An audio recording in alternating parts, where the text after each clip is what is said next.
sports fans across the great state of Michigan and beyond. Of the State podcast, in-depth Michigan Wolverine and Michigan State Spartan football and basketball programs. My name is Chicago Joe, supporting the boys in blue, and I'm joined by my cousin, good guy Rick. Rick, how you feeling? Sophomore season, our teams are off to an undefeated start over cupcake teams. Boom. You gotta love it, get the practice sessions in, get those live reps, and yeah, both Michigan and Michigan State start 1-0 after some pretty formidable seasons last year. I mean, I'm sitting across the microphone from the Big Ten champions, Chicago Joe, repping the Wolverines, and then Michigan State, winning a New Year's Six Bowl. So a lot to be happy about in Season 2 as we come back to the Union of the State podcast. And I'd say we both have fairly high expectations, again, beyond just that 1-0 start from our team here. Well, I know our guys were unranked last year, and I didn't have a lot of expectations when we started up this podcast, but it blew everything away. So now that we're actually coming back here for Season 2, just like what I expect from you, good guy Rick, I expect a lot more from my team to go even further this year as well. So gonna have to raise that bar, brother. Push yes, it up sir. to the next level. Absolutely. Well, why don't we jump into it then? Michigan State starting off. I believe that was last Friday, and they started off against the in-state Western Michigan Broncos. They're no longer rowing the boat under PJ Fleck, but they certainly look sharp, and at points, they were able to pull away with the game. So why don't I just pass it over to you, just your initial impressions and what you saw there. Yeah, we're coming to you on a Wednesday here, so a lot of recaps probably been done. And, the biggest storyline I'd say with Michigan State is, there were moments where the offense couldn't stay on the field. And, it was kind of the highs and lows there with the Michigan State offense, whether it was, a couple of the insane touchdown catches from newly minted starting tight end Daniel Barker or Neon Keon Coleman. And then even the running game had its moments, but the drives were either feast or famine, really. And I know you watched it with me, Joe. So there were some moments where it looked like the Western Broncos were going to have some chance to, make it interesting, possibly pull up that MAC upset a la Central Michigan over Michigan State in like 2008 or 9, whatever year it was. But ultimately, the defense, even though they played almost double the time the offense did, they were able to make plays, turn the ball over a bit, and ultimately, I think there were about 7 sacks on the day that Michigan State had, so really were able to just keep hitting that Western quarterback so he couldn't get comfortable there. Again, they covered the spread, 35-13 I think was the final, so you can't be mad about that, but we're really hoping that, especially Peyton Thorne, it starts at the top there with the QB, can find more of a rhythm this week against an even less stellar team in the Akron Zips, because really, Joe, that seemed like MSU's biggest problems were kind of shaky play from the quarterback offensively. Yeah, I would definitely say the same. It looked like in that first quarter when we were watching together, Thorne looked a little jittery, was not even able to complete some of his shorter passes, and then as you mentioned, settling into the second half, they ended up able, covering the spread. You know how we say, good teams win, great teams cover. So I think once he got settled in there, they were able to sort of establish a little more of what they wanted to do, and hopefully that rhythm can continue for them going into next week. It didn't have a bad game, but as far as the 4 touchdowns and 1 interception go, though, like you said, some of the easy passes, some of the routine passes just weren't happening for him.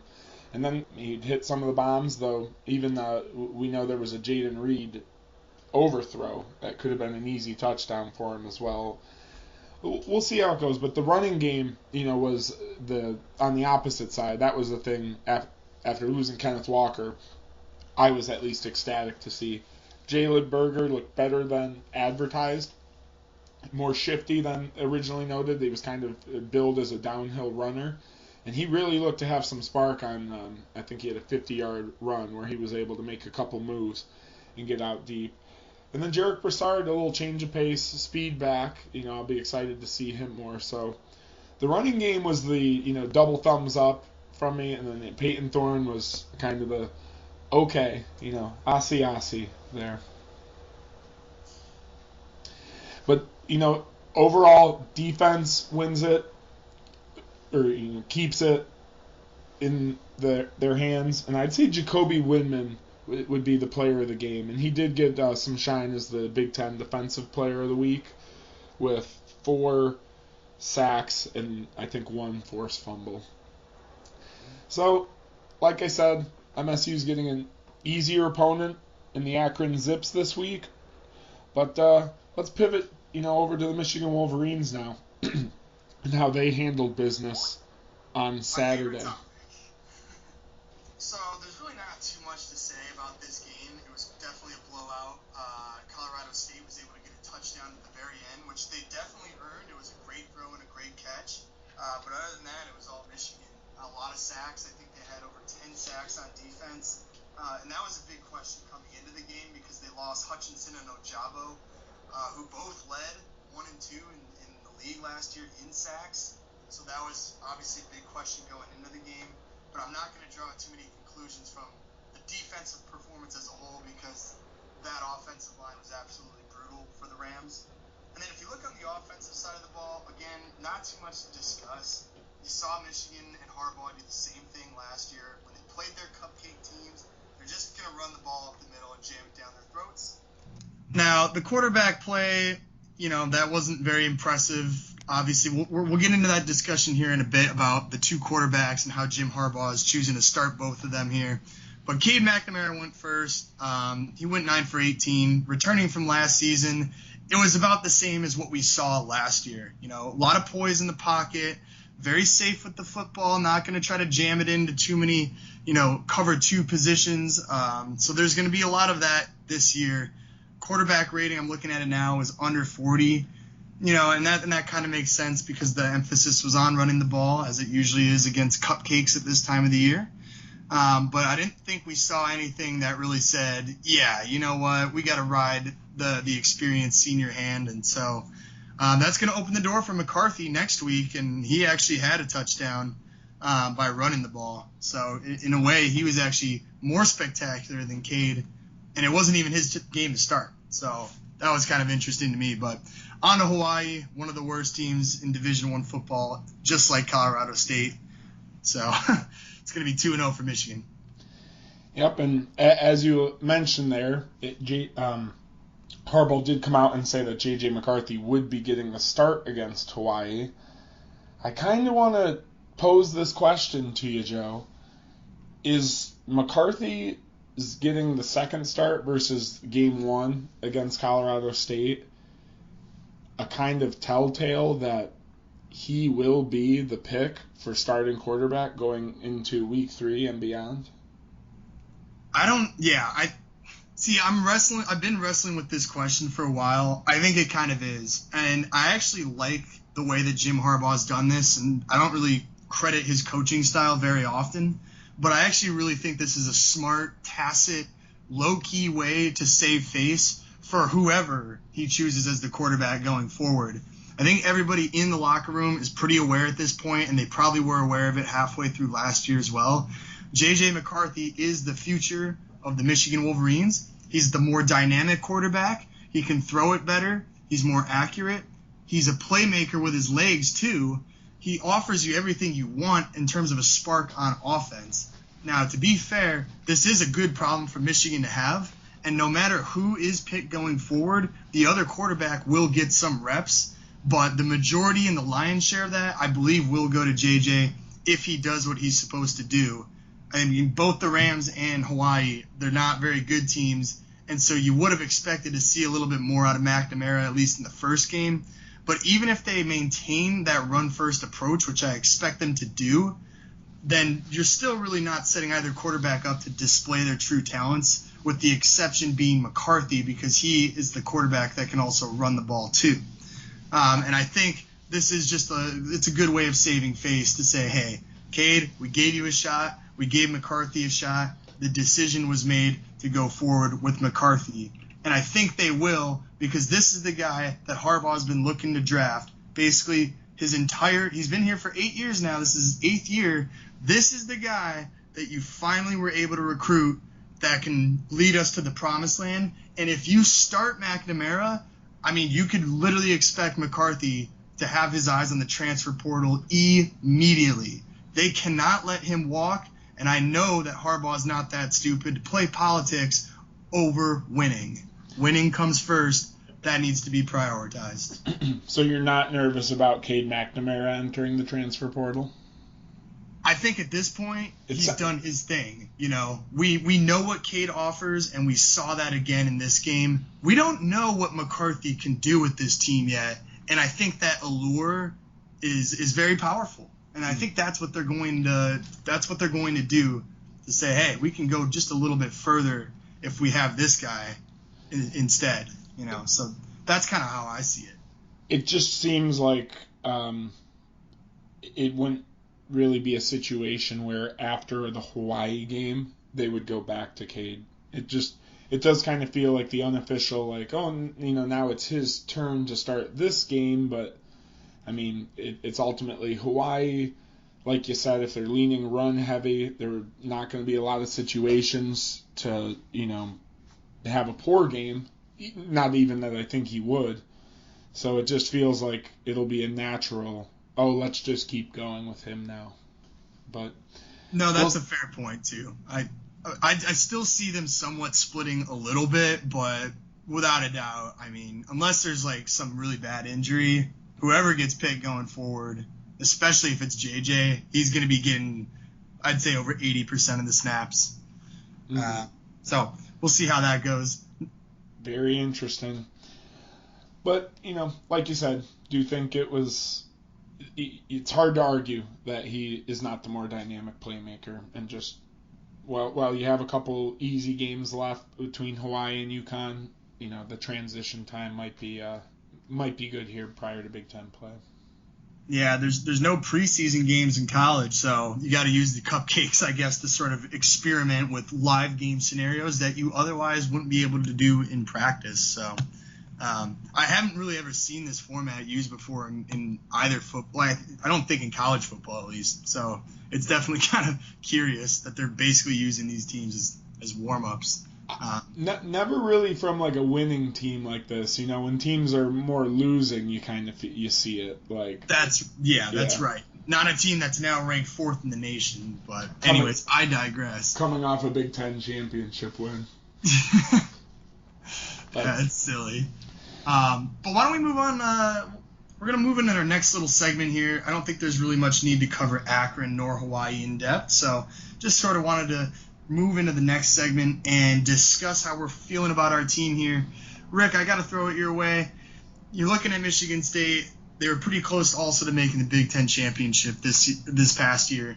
So I think, what is the first thing that you're looking for in terms of improvement from certain players this year, and anything that maybe that you were concerned about, things that you might see a regression as compared to last year?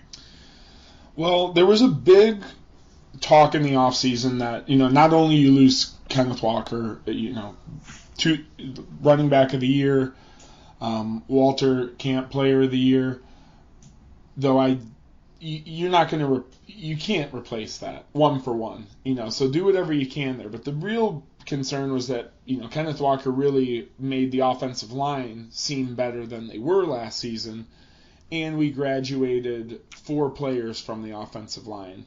Ultimately, one that got drafted. So, you know, that was the concern. Hey, we're losing the depth there. How are some guys going to look in new starting roles? And, you know, so 1 week down and looked pretty good, actually. Jarrett Horst, the starting left tackle for Michigan State, got the surprise sit, and we played Brandon Baldwin, who was getting his first live game reps at tackle. And overall, you didn't notice him. And if you're a left tackle, you're doing your job well when, you know, they're not panning the camera onto you ultimately. So right. The O-line play is the thing I'm really watching this year from a standpoint of, like, you know, there's not a lot of depth there in terms of experience. So that's really the position that's going to be key. Obviously, we talked about Peyton Thorne's shaky play, so he needs that steady O-line so he can give it to our very talented wide receiver group, tight end group, and then ultimately help pave the way for the running backs as well. So offensive line is the thing to watch this year, and I think in Xavier Henderson, Michigan State's best player, who unfortunately got injured in the game one, he said it best before the season. He said, "We'll go as far as the offensive line can take us," and I do think that is a good ultimately point there. Yeah, it's certainly offensive line is going to matter no matter what team you're trying to run or whatever identity you have, whether you're trying to run the ball through the offensive line or if you're trying to pass the ball, you need the pass blocking. So that's certainly something to watch for, I'd say, this year. Mm-hmm. And now I'll flip that back to you. What's your one thing that you're watching at Michigan, and I guess you do want to see improvement from last year? Only lost one game in the regular season, got to that Big Ten championship, won it, got to the college football playoff. But what position wise and or coaching, playmaking wise are you looking forward to hopefully seeing on the rise this year? So I was concerned about leadership. I mentioned earlier in this episode that I was concerned about Hutchinson and Ojabo leaving, but ultimately Michigan's going to have a good defense under Harbaugh. Even though we lost our defensive coordinator last year after 1 year, McDonald goes right back to the Ravens. This team is always usually pretty solid on the defensive side of the ball. I'm not going to have too many concerns there. And I already talked about the quarterbacks a little bit. I think my concerns is sort of what I mentioned, the loss of leadership, not on the field, but the loss of leadership on the sidelines. New defensive coordinator and offensive coordinator Josh Gaddis, he also left after 1 year. And now you have not one, but two co-offensive coordinators. Matt Weiss, the old quarterbacks coach, was elevated, as was the offensive line coach, Sharon Morris. So now they're both sharing play calling duties, and I'm not really sure how that one's going to work out because the offensive line coach, right, you're going to have to guess, like, he's probably going to want to run the ball more because that's what offensive linemen like. They like run blocking. And the quarterback's coach is going to want to air it out, and then Harbaugh's usually going to want to run it. And, I mean, there's just way too many cooks in the kitchen here, and I know that Harbaugh's ultimately going to have some sort of input and say on it, which is why I think last year worked out so well because Josh Gaddis, you could tell he put his fingerprints all over the offensive game plan with all the flea flickers and the creative plays like that one against Iowa where the running back ends up throwing it 50 yards downfield. I don't know if we're going to see as much of that this year. I really hope we do. And it is kind of hard to say because in that first game, we sort of knew they weren't going to open up the playbook and give the enemies anything to sort of watch on film going later into the season. So, we'll see how it works out. I just hope that there's not a regression into that conservative, run the ball on first and second down and lead to a 3rd and 5 pass because that's not what got us as far as it did last year. They can't go back to that. And if they're going to make that switch to McCarthy, then they definitely need a play caller that's going to allow him to show off his unique talents. Nicely said. Yeah. How about, all right, now I have this quick question too.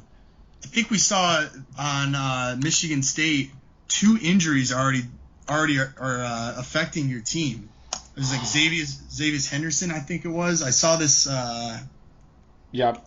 So that's Xavier Henderson, as I mentioned there, he's pretty much the best player on Michigan State's team, and has been. Came back for a 5th year here since he took over the job as a true freshman at the safety position there. He's held on to it as the starter. So that's a big loss for us. And then Darius Snow is the linebacker that went down. And Mel Tucker did come out this season and say he came out this week and said he is out for the season. Yeah, unreal. So huge hit. 2 of our most talented defensive players. Some of the local sports writers in Lansing have said that Darius Snow is maybe the smartest football player on the team, pound for pound. Just understanding what not only the defense should be doing in multiple positions, but also offensive reading-wise and, deciphering plays out there. So that's a big loss for us. Obviously, I hope he is a recovery. I would assume some sort of surgery is involved. So, best of luck there and a speedy recovery, as I mentioned. Linebacker is a little bit of one of our stronger positions, I'd say. So that's going to be a little bit lesser of a loss than the Xavier Henderson, who calls all the plays for Michigan State. So it's going to be interesting against Akron. And, they're not a good team. Like, Western Michigan would probably punish them by about 20 points, to be honest. And, so this is going to be a cakewalk, as we've talked about. But they do have they do run some weird plays with their quarterback, who's got a lot of different, run option plays. So it'll be a good test, I think, before the Washington game the following week for whoever's going to fill that starting safety role. It's starting to look like it's going to be Kendall Brook, who, after he had a pretty bad late hit in the game against Western on a kickoff or punt return, then he forced a fumble, I think, on the next drive ultimately on the running back. So he's got the boomstick. And then Justin White is one of our nickel cornerbacks, who I hear is also competing for it, but that's going to be a tough position. They said he's going to miss some time, and it is all quiet on the Mel Tucker front, as he referred to the injury as soreness, not giving any sort of indication what it could be or how long it's going to be. He said he'll be ready when he's ready, ultimately. Yeah, and this is a team in the Michigan State Spartans that their pass defense wasn't really that good last year. And so that also, losing the safety and a linebacker, that's going to be really challenging to overcome. Mel Tucker trying to establish a little bit of toughness on defense and building that identity. And when you lose two players as important as they did, that's a tough loss right after the first week. So yeah, and see how that goes. Just to highlight again, as far as the linebackers go, Cal Halliday had kind of, we basically had three linebackers to play two positions in the early parts of the game. So now it is going to turn directly all to Cal Halliday.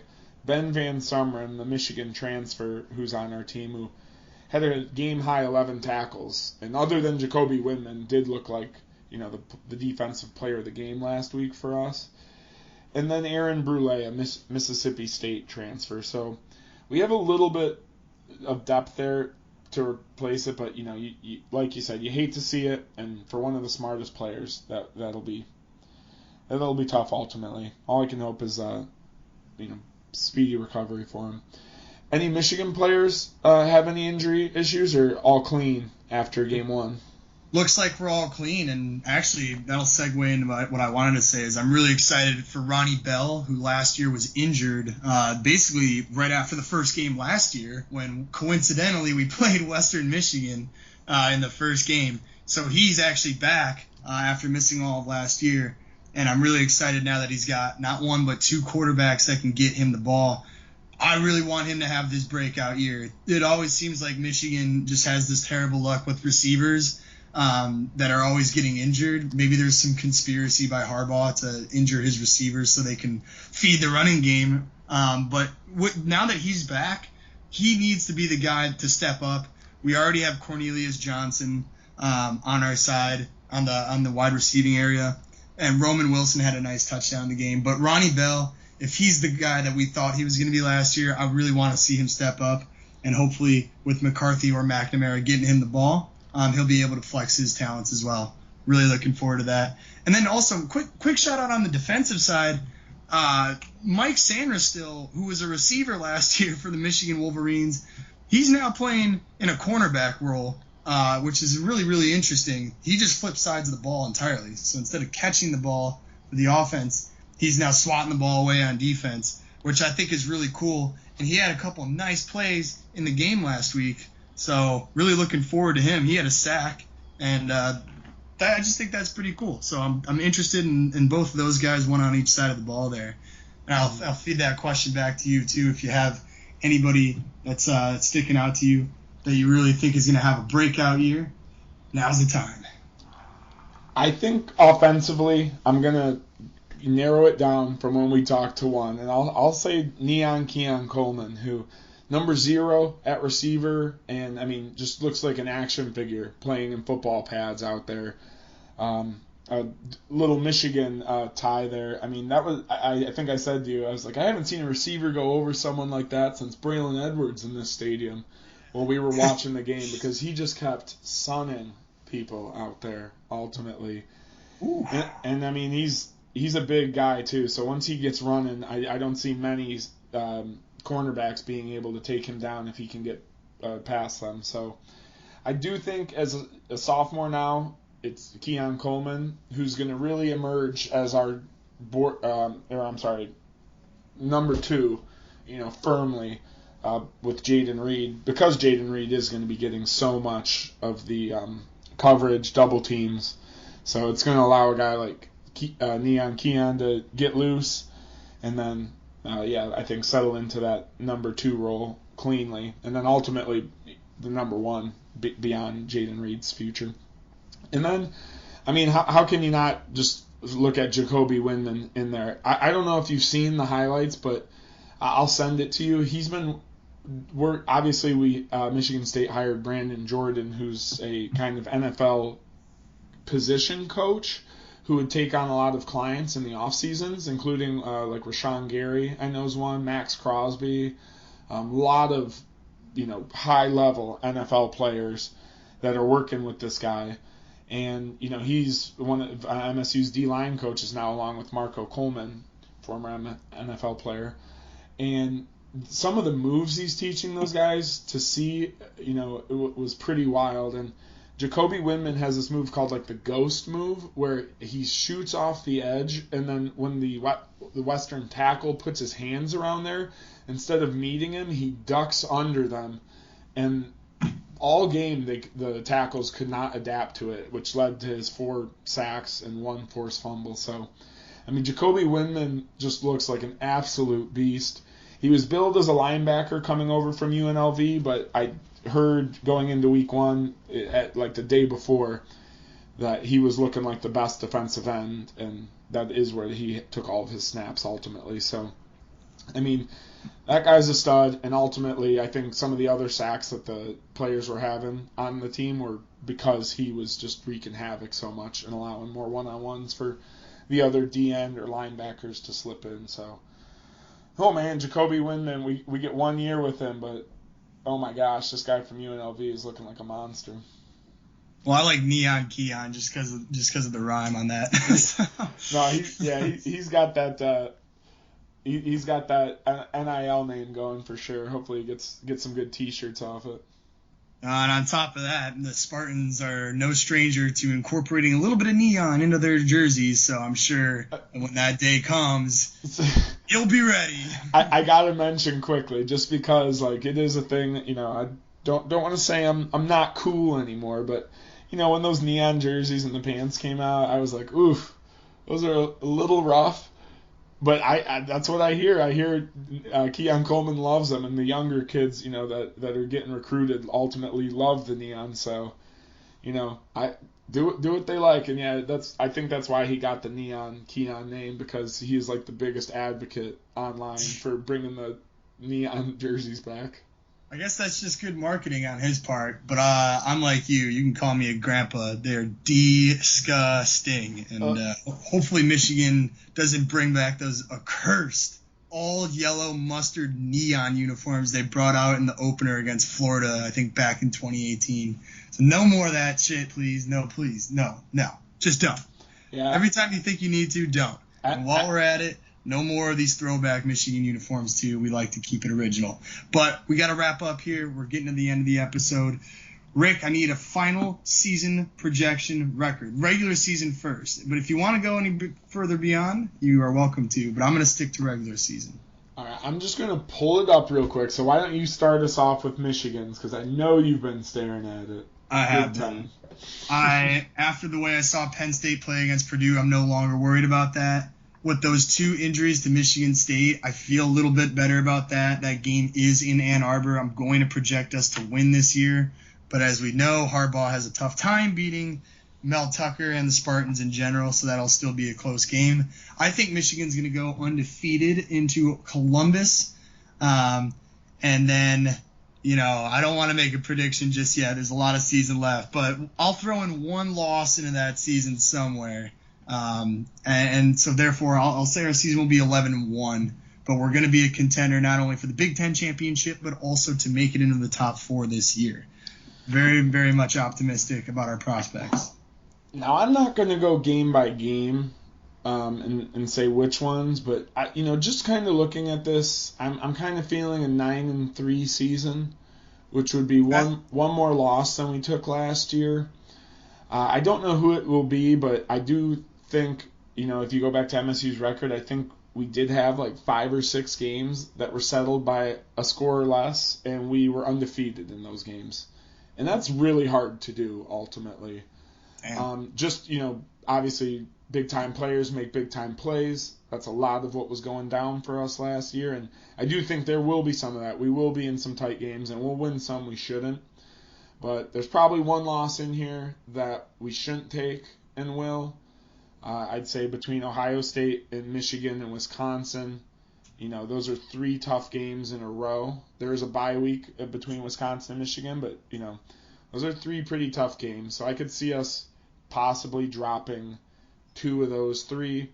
Or if not, just, if we do somehow get away with going 2-1 in that stretch, maybe an Illinois or an at Penn State game in November roughs us up then at the end there. But 9-3 is what I'm feeling. There's a lot of chances, though, for MSU to even be in that, 10-win discussion 2 years. So we'll see how they play. And I'd say, I'm going to be saying my prayers that Xavier Henderson, he comes back before the Michigan game, because that's a key player for us, number 3.